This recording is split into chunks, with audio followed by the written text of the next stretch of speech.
ونجم موقعة فلامينغو وصاحب الدور الأكبر في وصول هلال بعد ذلك إلى نهائي كأس العالم للأندية. يوم تاريخي بالنسبة لكرة القدم السعودية، وصول نادي إلى المباراة النهائية أمام فريق بحجم ريال مدريد.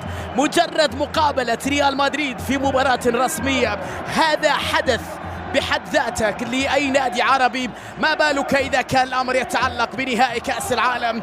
بالتأكيد أنها مباراة وفرصة.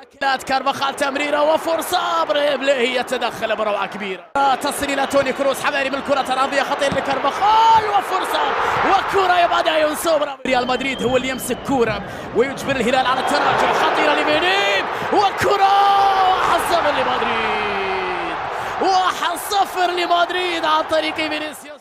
كنوب وتمرير المين فيتوين، تسديد عرضية خطيرة وبرافو جانك يونسو في الابعاد. فالفيردي هدف ثاني لمدريد، هدف ثاني لمدريد بعد 18 دقيقة. كويار كرة بالخطا، بنزيما انفراد يا جماعة. ماريجا بكرة، هدف يا زعيم.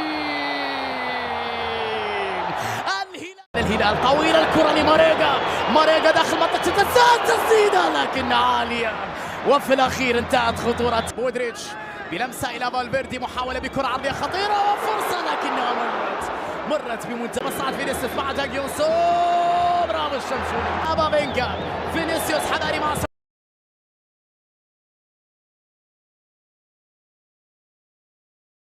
مرة أخرى، تمريرة حلوة لبيتو، فرصة لبيتو،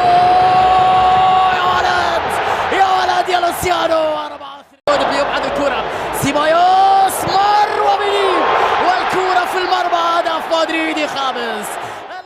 رودريغو فينيسيوس حطها بعيدة عالية وضربة الهلال السعودي. ميشايل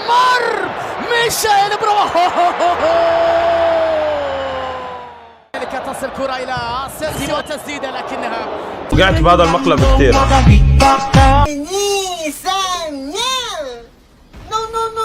مين انت؟ شو بابي